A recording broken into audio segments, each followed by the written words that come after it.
말세를 사는 이들에게 필요한 것, 이런 제목으로 함께 말씀을 나누겠습니다.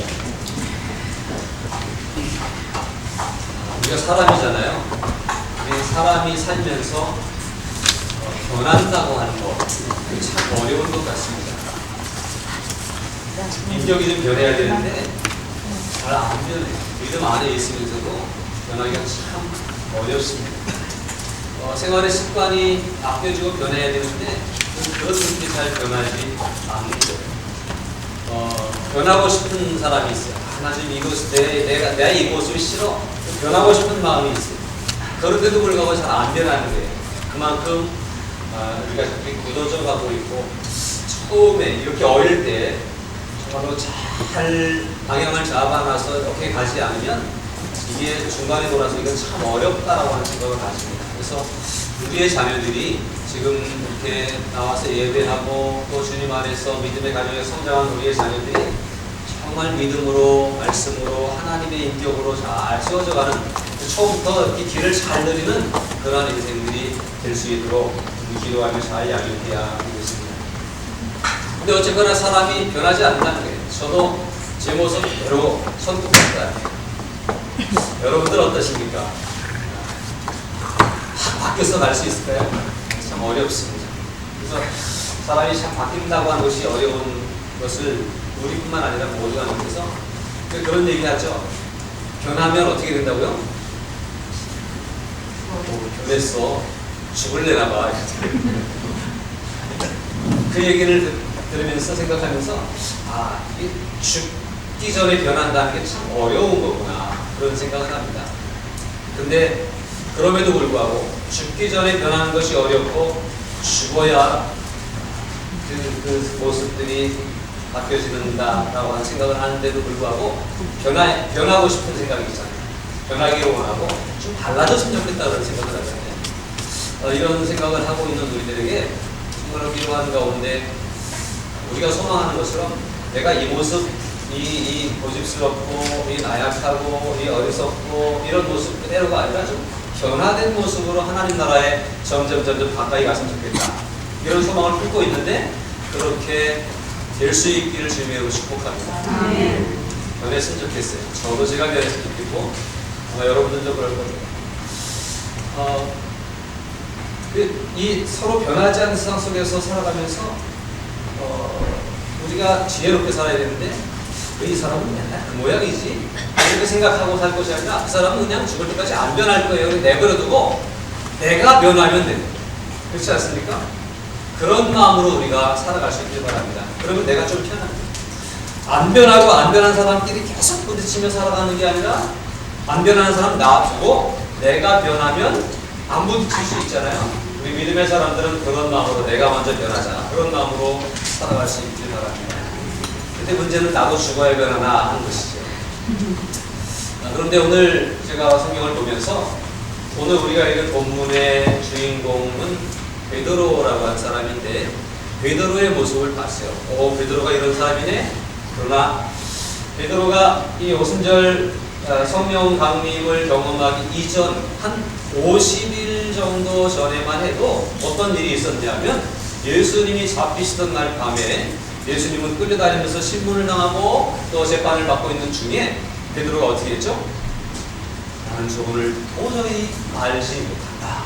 무슨 소리냐? 펄쩍 뛰면서 나는 저분을 알지 못한다 라고 3번씩이나 부인했던 사람이 바로 베드로였습니다. 왜 그랬죠? 너무 겁나는 거예요. 나도 잡혀가니까.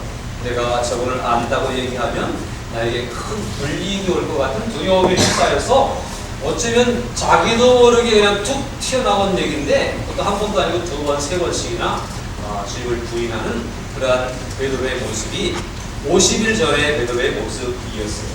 근데 어떻게 이 사람이 50일이 지난 오늘에 있어서 오늘 우리가 읽은 본문에는 베드로가 많은 사람들 앞에 벌떡 일어나서 예수님을 변호하고 복음을 전파하는 가운데 3,000명이나 회개하는 역사가 이 사도행전 2장 가운데서 나타나더라라고 하는 사실입니다. 어떻게 사람이 변해도 이렇게 변할 수 있을까? 이 과정 가운데 중간에 뭐가 있었죠?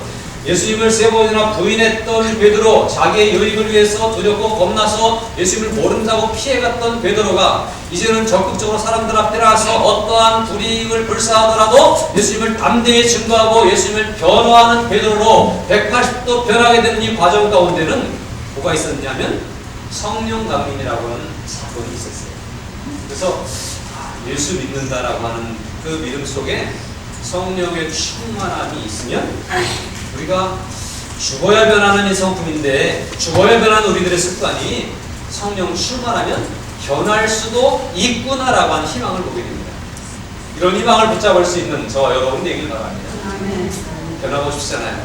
그러기 위해서 변하기 위해서 주님께 맡겨드리고 주님의 충만히 부어주시는 성령의 충만함을 통해서 우리의 모든 것들이 내 인격이 변하고 성품이 변하고 삶의 습관이 변하고 인생 전체가 변화되어서 하나님께 거룩하게 영광을 올려드릴 수 있는 그런 우리의 삶이 될 수 있어야 되겠습니다. 빨리 변하면 빨리 변할수록 좋습니다. 그래서 거룩한 주의 백성으로 많은 영광을 올려드리는 그런 삶을 살아야 하겠습니다. 오늘 베드로가 이렇게 일어나서 설교를 하게 된 과정은 이런 거예요. 성령 충만한 제자들과 성도들이 막 방언을 하고 또 기도하고 또 방언으로 막 말하고 그러는데 이 보편적이지 않은 거예요. 사람들이 볼 때 좀 이상한 거예요. 그러면서 사람들이 뭐냐면 조롱하여 가로되 새술에 취하였다 이렇게 얘기하는 거예요. 꼭 술 취한 사람 같아? 교회 다니는 사람들은 이상해? 이런 소리가 들리는 거예요. 그런데 베드로가 그 소리를 딱 듣고는 새술에 취하였다라고 하는 이 소리를 듣고 우리가 술 취해서 이런 게 잘 봐라. 술 취해서 그런 거잖아요. 지금 시간이 몇 시냐? 때가 제3시니 3시라고 하는 얘기는 유대인들의 시간 개념은 아침 6시에 시작해서 저녁 6시에 끝나는 거예요. 아침에 6시가 0시예요. 그래서 제3시면 오전 9시쯤 되는 거죠. 그러니까 아침도 안 먹은 시간이 어쩌면 그런데 그 아침 시간부터 술 취해서 그럴 사람이 있겠느냐? 그러니까 술 취한 게 아니라 잘 봐라. 그러면서 자신들의 이 모습을 성령 충만해서 말씀 전하고 이런 기도하고 하는 모습들을 변호하면서 그 말과 더불어서 예수님을 소개하고 또 우리가 지금 이런 상황이 되었던 것은 바로 주의 영이 임하였기 때문이다라고 하는 것을 소개하고 있습니다. 그런데 이 말씀 속에서 요엘 선지자의 그 예언을 요엘서 2장에 있는 예언의 말씀을 딱 갖다 끌어내면서 이 상황을 설명하는 가운데에 마지막 시대에 살아가는 성도들의 삶의 모습은 이러이러해야 되겠구나 라고 하는 것들을 붙잡을 수가 있습니다. 그래서 이 말씀을 보면서 이게 그 17절인가요? 그 말세라고 하는 말씀이 나오죠. 요엘 선지자의 예언을 하나님께서 말씀하시기를 말세에 이런 일이 있을 것이다. 내용을 부어줄 것이다 라고 하는 그런 말씀이 나오는데 말세라고 하는 말이 나옵니다. 말세. 말세는 세상 끝이죠. 요즘이 말세입니까? 아닙니까? 말세 맞아요? 우리 학생들한테 말세 같아요? 말세가 뭔지 모르겠어요? 말세가 뭘까요? 마지막 때가 다 됐다. 세상 끝날 것 같다. 근데 말세라고 얘기하면서도 끝나고 싶지 않지 않습니까? 말세라고 하는 개념은 유대인들의 개념 속에서 말세라고 하는 개념은 뭐냐면 메시아가 도래하는 날 이렇게 기대합니다. 그러니까 유대인들이 바벨론의 포로 생활 가운데 있어서 메시아가 오시면 회복될 것 같이 느끼면서 말세를 기대했고 로마의 지배 아래 있는 예수님 시대의 그 유대인들은 메시아가 오시면 그가 예수님인지는 모르지만 하나님 보내신 메시아가 예언에 의해서 오실 것인데 메시아가 오시면 세상이 뒤바뀔 것이다 라고 하는 기대를 가지고 있었어요. 그래서 유대인들의 생각 속의 말세는 메시아가 오시는 날. 그런데 유대인들이 미처 생각하지 못한 상황 속에서 메시아 대신 예수님이 오셨죠. 그러니까 말세는 시작된 거예요, 안 된 거예요? 이미 말세는 예수님의 오심으로부터 시작이 되었고 지금도 계속 진행 중이며 또다시 하늘로 올라가신 예수님이 다시 오시는 그날까지가 이 말세, 예수님이 초림과 예수님의 재림 사이에 살아가는 이 시대를 통틀어서 말세, 한 지점을 꼭 찍어서 여기가 말세가 아니라 예수님이 처음에 오셔서 구원의 말씀을 선포하시고 구원의 말씀을 따라 살아가는 성도들이 열심히 믿음으로 살다가 주님 다시 오실 때 그 주님을 맞이할 수 있는 그 기간, 이 공간이 바로 말세라고 하는 시대. 그리고 오늘 시대에는 우리는 말세를 살아가고 있는 성도들입니다.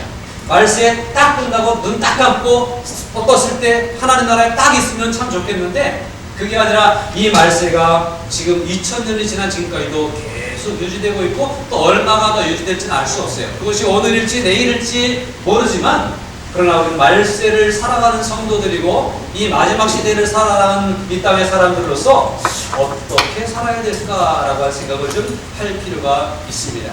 그럼 말세의 특징을 오늘 성경은 하나님께서 말씀하신 요엘을 통해서 말씀하신 이 예언의 말씀을 통해서 하나님의 음성을 들려주시는데, 말세의 특징은 이렇답니다. 19절을 보니까 또 내가 위로 하늘에서는 기사를, 아래로 땅에서는 징조를 베풀리니 곧 피와 불과 연기로다. 이런 기사와 징조가 있을 것이라 그랬어요.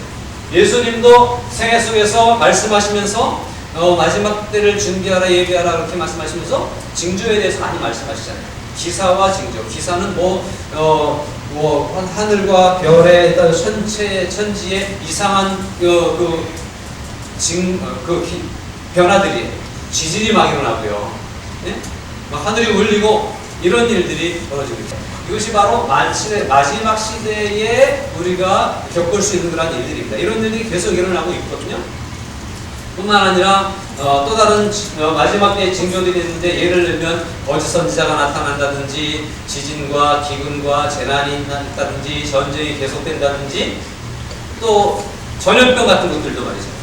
요즘 우리가 전염병 때문에 얼마나 힘들어요. 이 전염병 같은 것들도 어쩌면 마지막 시대에 일어날 징조들인 것입니다. 그러니까 오늘 우리가 살아가고 있는 시대가 마지막 때 말세인 것은 틀림없죠. 이런 것들이 이 마지막 시대를 살아가는데 또 뭐라 하냐면 곧 피와 불과 연기로다. 피와 불과 연기로다.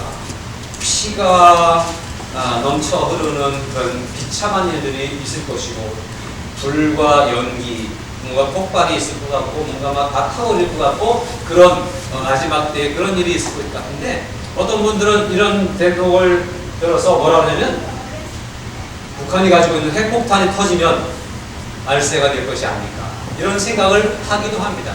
그러나 저는 꼭 집어서 핵폭탄이야 라고 얘기하고 싶지 않습니다. 그러나 이런 여러 가지 징조들이 마지막 시대를 우리들로 하여금 느끼게 하고 깨닫게 하는 징조들이다라고 하는 거예요. 그것이 뭐 마지막이 돼서 마지막이 어떻게 된다고 하는 게 아니라, 마지막 시대가 지금 가까이 오고 있구나, 지금 우리가 마지막 시대를 살아가고 있구나, 그러면 마지막 시대를 살아가는 우리들이 어떻게 살아야 되지, 이 생각을 좀 하도록 하기 위해서 이 기사와 징조를 우리에게 보여줍니다. 이 시대를 보면서 지금 마지막 때 우리가 잘해야 될 텐데 라고 하는 생각을 가지고 살아야 된다고 하는 사실입니다. 특별히 하나님 앞에 서 있는 하나님의 백성들이 하나님께서 미리 이런 기사와 징조가 있을 것이고 이런 일들이 일어나면 잘 준비해라, 깨어있어라, 정신을 차려라 라고 하시는 말씀을 하셨는데, 이 말씀을 마음에 새기고 잘 준비하고 정말 깨어있어야 돼요. 지금도 깨어있어야 됩니다. 졸린 분들 눈을 부릅뜨고 깨어있어야 된다는 거예요. 그런데요, 이 마지막 시대를 정말 우리가 어떻게 살까라고 하는 거죠. 보세요. 주의 크고 영화로운 날이 이르기 전에, 주님이 착 재림하실 때 그때 얼마나 멋있어요? 근데 그 날이 있기 전에 해가 변하여 어두워지고 달이 변하여 피가 되리라. 무시무시한 재앙이 우리 가운데 지금 다가오고 있는 거예요. 지금 우리가 이런저런 징조들을 바라보면서 마지막이 가까워 오고 있어. 그런데 그 마지막, 진짜 마지막 그날에는 완전히 다 뒤집어지고 세상의 체질이 변화되는 그런 마지막에 재앙이 오게 될 것인데, 그것을 우리가 준비하지 않으면 안 된다라고 하는 생각을 가지고 오늘을 살아가야 될 것입니다. 근데 그 생각을 하면 겁나잖아요. 제 기억 속에 제가 중고등학교 시절에 휴거라고 한 영화가 막 있었어요. 그리고 그런 책이라든지 마지막에 대한 그런 것들이 많았고, 뭐 여기저기 예언한다는 사람들도 많았고 막 그랬어요. 그러니까 막 거기에 대한 경각심을 가지고 두렵다 보니까 이단에 빠진 사람들이 많은 거예요. 여기에 주님이 오신다더라, 언제 오신다더라, 그러면서 막 사람들이 흔들려가고 쏠려가는 그런 모습 속에서 이단에 빠지고 그 인생을 완전히 망가뜨린 사람들을 많이 봤습니다.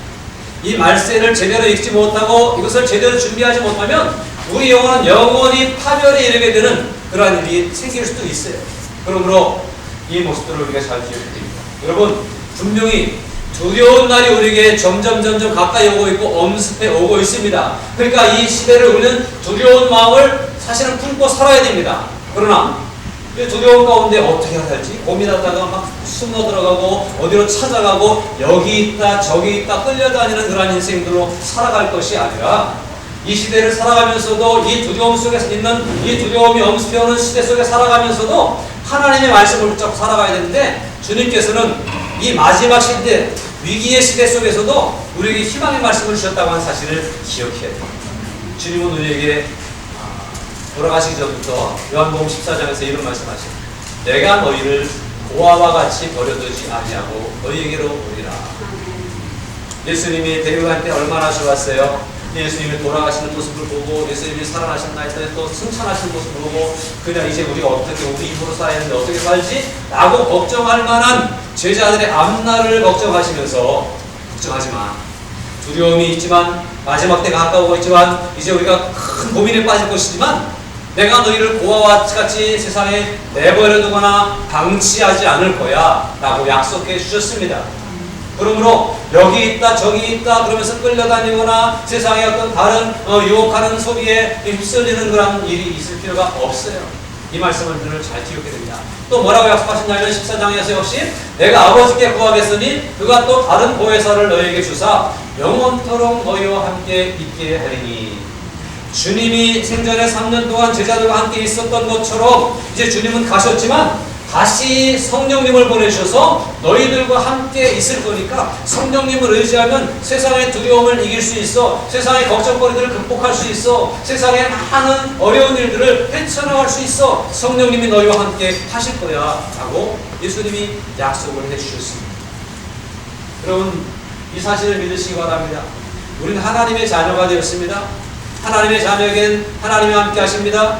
성령을 부어주십니다. 성령이 헤쳐나갈 수 있는 힘과 용기와 능력을 부어주십니다. 그리고 우리로 하여금 열매도 맺게까지 역사해 주실 것입니다. 성령님을 기대하시기 바랍니다.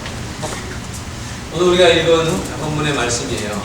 하나님께서 말씀하시기를 말세에 내가 내 영을 모든 육체에 부어주니. 누구에게? 모든 육체에게 내 영을 부어주니. 또 뭐라 했어요? 너희 자녀들은 예언할 것이요 너희의 젊은이들은 환상을 보고 너희 늙은이들은 꿈을 꾸리라. 그 다음에 뭐라 했냐면 그때 내가 내 영을 내 남종과 여종들에게 부어주리니. 하나님 앞에 서 있는 모든 사람들을 남종으로 여종으로 말씀하시면서 하나님을 고백하는 사람들에게 내 영을 부어주리니 라고 이렇게 말씀을 하십니다. 그러니까 성령을 부어주시겠다고 한 약속을 이미 요엘 선지자 때부터 약속해 주셨고요. 예수님도 이것을 확인시켜 주셨고요. 오늘 사도행전 2장의 오순절날의 사건은 바로 그 성령을 부어주시는 것을 증거로 보여주신 사건인 거예요. 그것처럼 오늘 이 시대를 살아가고 있는 저와 여러분들에게도 주의 성령을 이와 같이 부어주실 줄로 믿습니다. 여러분, 앞에서 마지막 시대의 징조를 보면서 두려워, 어떻게 살지 걱정스럽네, 이러다 죽는 거 아니야, 망하겠네 이렇게 살아가는 것이 아니라 이 마지막 시대를 살아가는 사람들이 그냥 스스로 살아가는 이 시대를 헤쳐나갈 수 있는 힘이 없지만 그러나 주의 영을 부어주시면 어떻게 된다는 거예요? 주의 영을, 내 영을 모든 육체에 부어주느니 너희 자녀들은 뭐 할 것이요? 예언을 한다는 거예요. 또 너희의 젊은이들은 뭐 한다고요? 환상을 본다는 거예요. 너희의 늙은이들은 뭐 한다고요? 꿈을 꾼다. 여러분, 예언할 것입니다. 환상을 볼 것입니다. 꿈을 꿀 것입니다. 이 말씀을 우리가 잘 기억해야 됩니다. 이 마지막 시대를 어떻게 해서나갈까? 세상은 자기만 사랑하고 세상에 빠져 살아가고 자기는 모르게 발목 잡혀 세상에 죄를 짓고 살다가 다 멸망의 그로되기로 빠져가는 이 험한 세상을 살아가는 우리들이 하나님의 백성들에게 하나님의 성령을 부어주시는데 뭐 한다는 거예요? 예언할 것이다. 또 꿈을 꿀 것이다. 환상을 볼 것이다. 라고 하는 그런 말씀합니다. 여기 보니까 예언과 환상과 꿈에 대해서 말씀합니다. 여기서 말하는 예언은 뭘까요? 예언. 성령을 받으면 예언할 것이다 라고 했어요. 여기서 말한 예언에 대해서 우리가 오해하지 않아야 합니다. 성령 충만하면 기도하면서 뭐 앞으로 내일은 이런 일이 있을 것이다. 저 집사님네 집에 이런 문제가 닥칠 것이다. 이런 예언을 하는 사람들이 있어요. 물론 그것도 전혀 불가능한, 전혀 없는 일은 아닐 수 있겠지만 여기서 말하는 예언이라고 하는, 성경에서 말하고 있는 예언이라고 하는 말씀의 거의 대부분은, 잘 들으세요. 성경에서 말하고 있는 예언이라고 하는 말씀의 거의 대부분은 하나님의 말씀을 대언하는 것으로 비유되고 있다고 하는 사실입니다. 그러니까 성령 충만 받아서 예언을 한다? 그 얘기는 오늘 성령을 받은 베드로가 벌떡 일어나 하나님 말씀을 선포하는 것, 이런 것들을 가리켜 말하는 거예요. 제자들이 일어나서 막 방언으로 말을 하는데, 선포하는데 그들이 다 자기 말로 알아들으면서 예수님을 깨닫게 되고 복음 앞으로 돌아와서 회개하는 역사가 일어나잖아요. 그러니까 예언할 것이요 라고 하니, 예언이라고 하는 것은 뭐 눈 감으면 앞날이 내다보이고 내일 있을 일이 보여지는 것이 아니라 하나님의 말씀이 깨달아지고 하나님 말씀을 선포하는 사람이 될 것이다 라고 하는 말씀입니다. 그러므로 이 말씀을 깨닫고 선포하는 일, 이게 성령 충만을 위해서 하나님 말씀을 자꾸 듣고 읽고 보고 하는 것들도 굉장히 중요한 일이에요. 그래서 예언의 말씀, 하나님의 말씀을 붙잡고 이 험한 악한 세상을 살아가라고 하는 말씀이다 라고 하는 얘기예요. 환상이라고 하는 건 뭐죠? 보통 구약시대에 환상이 많이 보였어요. 신약에도 베드로의 환상이 있고 고넬료의 환상이 있고 또 뭐 환상들이 있긴 있는데, 이 보통 환상이라고 하는 것은 비몽사몽간에 보여지는 어떤 것들인데 주로 하나님의 뜻을 계시해주는 방법으로서 나타나는 것들이었습니다. 내가 환상을 봤어, 내가 꿈을 꿨는데 뭐 이런 일이 있어, 그래서 막 그 환상과 꿈, 이것을 자랑할 것이 아니라 그것이 하나님의 뜻을 나에게 가르쳐주는 방법이고 하나님의 뜻을 보여주시는 계시의 방법 중에 하나였다고 하는 것이죠. 그러니까 이 환상을 볼 것이다 라고 하는 그 얘기는 하나님의 뜻을 보고 하나님의 뜻을 따라 살아가기를 원하는 하나님의 뜻인 것을 우리는 깨달아야 할 것입니다. 성령을 받으면 예언할 것이요, 환상을 볼 것이요, 하나님 말씀을 전할 것이고, 하나님께서 당신의 뜻을 보여줄 때 그것을 깨닫게 되는 은혜가 있을 것이고, 꿈도 마찬가지입니다. 꿈을 꾸리라. 그런데 꿈이 하나님이 우리에게 보여주시는 비전을 말씀하는 거고, 하나님의 뜻을 잘 이해할 수 있는 그러한 것들을 말씀합니다. 그래서 여기서 말하는 예언과 환상과 꿈을 누가 가진다는 거예요? 누가 본다는 거예요? 성령 받은 사람들이 본다는 거예요. 성령 받은 사람들이 말씀을 따라 하나님의 뜻을 품고 하나님이 주는 꿈과 비전을 안고 나아가야 이 마지막 시대를 살아갈 수가 있다라고 하는 말씀으로 이해하시기를 바랍니다. 이 마지막 시대에는 어지러우니까 혼란하니까 사람들은 다 다른 것을 의지합니다. 여기 있다 저기 있다 따라다니는 사람들이 있습니다. 그리고 세상에 어떤 것들이 단 줄 알고 마지막이니까 실컷 먹고 마시고 즐기다 가자 이렇게 살아가는 사람들이 있습니다. 그러나 그 사람들은 어리석은 사람입니다. 하나님의 사람들이 마지막 시대에 성령을 받아야 되고 성령의 가르쳐주심을 따라서 말씀대로 하나님의 뜻을 따라 하나님이 지시하시는 방향으로 삶을 살아가는 지혜로운 성도가 되어야 할 것입니다. 로마서 8장에 보니까 육신을 따르는 자는 육신의 일을, 영을 따르는 자는 영의 일을 생각하나니 육신의 생각은 사망이요 영의 생각은 생명과 평안이니라 이렇게 말씀하고 있습니다. 그러니까 이 땅을 살아가면서 이 마지막 시대에 어떤 사람은 육신으로 살아서 얼마 남지 않았어 실컷 먹고 실컷 즐기다 봐야 돼 이렇게 생각하는 사람이 있고, 영의 생각을 가지고 이 마지막 시대를 잘 생각하고 잘 살아가면 다음 세대에 다음 하나님 나라에서 우리는 영원한 상급을 누릴 수 있고 하나님의 영원한 축복을 누리며 주님과 동행할 수가 있지 라고 하는 지혜를 가지고 영의 생각을 가지고 살아가십니다. 그러니까 이 마지막 시대를 살아가는 성도들의 삶의 방식은 뭐냐? 성령 충만함으로 영의 생각을 가지고 살아가야 된다라고 하는 사실입니다. 여러분 성령 충만하시기 바랍니다. 결론적으로 먼저 말씀을 드리면 말세를 사는 이들에게 필요한 것 성령 충만입니다. 성령으로 아니하고는 이 험한 세상을 헤쳐나갈 수가 없습니다. 성령으로 아니하고는 난 믿음 생활 잘하려고 그러는데 잘 안 되는 거예요. 8장 로마서 8장 9절에서도 만일 너희 속에 하나님의 영이 거하시면 너희가 육신에 있지 아니하고 영에 있나니, 하나님의 영 성령이 거하시면 육신에 속한 사람이 아니라 영에 속한 사람이에요. 그리스도 영이 없으면 그리스도 사람이 될 수가 없습니다.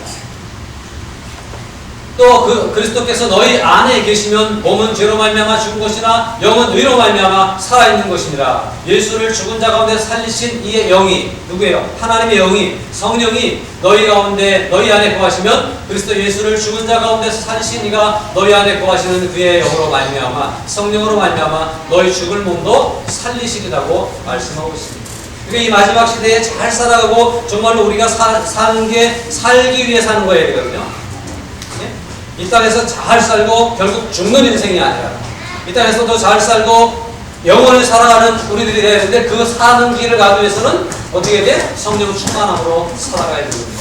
오늘 본문에 결론적으로 말하기를 뭐라했어요? 누구든지 주의 이름을 부르는 자는 구원을 받으리라고 말씀하고 있습니다. 여러분 이 시대를 살아가면서 주님의 이름을 부르며 살아갈 수 있기를 바랍니다. 로마서에서도 똑같은 말씀을 하셔요. 누구든지 주의 이름을 부르는 자는 구원을 받으리라. 주의 이름을 안 부르는 자는 구원을 받아요? 못 받아요? 못 받죠. 근데 주의 이름을 부르십시오. 주여. 네? 주의 이름을 부르는 어떻게 부를까요? 주여 삼창 한번 할까요? 주의 이름을 부른다라고 하는 얘기는 뭐죠? 주의 이름을 부른다는 게 뭐예요? 주님의 이름이 뭐지? 예수라고 했구나. 임마누엘이라고 했구나. 하나님의 이름이 뭐지? 엘로힘이라고 그러는데 야베라고 그러는데 이런 주의 이름을 연구해서 이 이름을 많이 불러야 될까요? 주의 이름을 부른다라고 하니 부른다고 하는 의미는 뭘 얘기하는 걸까요? 이것은 예수님을 시인하고 예수님을 고백하고 예수님을 믿는다라고 하는 그런 말씀입니다. 로마서 10장입니다. 내가 만일 내 입으로 예수를 주로 시인하며 뭐로 시인하며? 주님으로 시인하며 또 하나님께서 그를 죽은 자 가운데 살리신 것을 내 마음에 믿으면 시인하는 것과 믿는 것 입술로 고백하고 마음으로 믿는 것이 그게 믿음이고 주의 이름을 부르는 자는 구원을 얻으리라고 했을 때 이 부른다라고 하는 의미가 이런 입술로 주님을 나의 구주로 고백하고 마음으로 예수님을 믿고 따르는 것을 가리켜 말하고 있는 거예요. 이런 사람들에게 뭐가 있는다고요? 구원을 받으리라고 말씀하고 있잖아요. 사람이 마음으로 믿어 의에 이르고 입으로 신하여 어디에 이르느냐? 구원에 이르느니라. 그리고 이 마지막 시대에 믿음만이 살게 된 줄로 믿습니다. 오직 의는 믿음으로 말미암아 살리게 함과 같으니라. 이 말씀들이 우리의 믿음의 핵심인 거예요. 거울신학의 핵심인 거예요. 오늘 교회가 중요한 교회의 가장 중요한 교리는 뭐예요? 믿음으로 구원받는 거예요. 행함으로 구원받는 게 아니라 공로를 쌓아서 구원받는 게 아니라 어디 부지런히 움직여야 구원받는 게 아니라 믿음으로 구원받는 거예요. 말세를 사는 사람들에게 필요한 것이 성령 충만을 통해서 믿음의 고백을 가지기에 우리는 구원을 받게 된다라고 하는 사실입니다. 사랑하는 여러분, 믿음의 고백이 우리 가운데 있기를 위해서 이미 우리 가운데 예수님을 보게 하셨고 알게 하신 성령님을 마음에 인정하고 영접하고 그 주님을 따르며 주님 안에서 믿음으로 예수님을 고백하고 시인하며 성령 충만하기를 힘쓰는 우리 모두가 될 수 있길 바랍니다. 성령 충만하지 않으면 우리는 쉽게 넘어질 수밖에 없습니다. 성령 충만하지 않으면 나도 모르게 베드로가 예수님을 부인했던 것처럼 그런 일이 생길지도 모릅니다. 성령 충만하지 않으면 다시 말해 늘 주님을 생각하고 늘 하나님의 교회에 관심을 가지고 믿음의 집중적인 삶 생각을 가지고 있지 않으면 우리의 믿음이 흔들 수밖에 없고 이 마지막 시대에 믿음을 잃어버리는 사람이 될 수도 있습니다. 그러므로 마지막 시대를 살아가는 우리에게 주어진 성령을 외면하거나 소홀히 생각하거나 박대하지 말고 그 성령님이 우리 가운데 충만히 활동하실 수 있도록 풍성히 거하실 수 있도록 늘 마음을 열고 환영하며 기도하고 성경 보고 또 예배하고 신앙생활 하면서 신앙 중심으로 믿음 중심으로 살아가는 우리들의 삶이 될 수 있기를 바랍니다. 이런 우리들에게 이 마지막 시대 속에서 많은 위협과 혼란과 어려움이 있을지라도 마지막 날에 천년 대환란이 있고 뭐 이런다 할지라도 천년왕국이 오고 7년 대환란이 오고 그런다 할지라도 믿음의 사람에게는 성령님이 함께 하신 사람에게는 오직 구원만 있는 줄로 믿습니다. 성령의 충만함으로 구원의 확신을 가지고 오늘을 이기는 주의 백성들 되시기를 주님의 이름으로 축복합니다.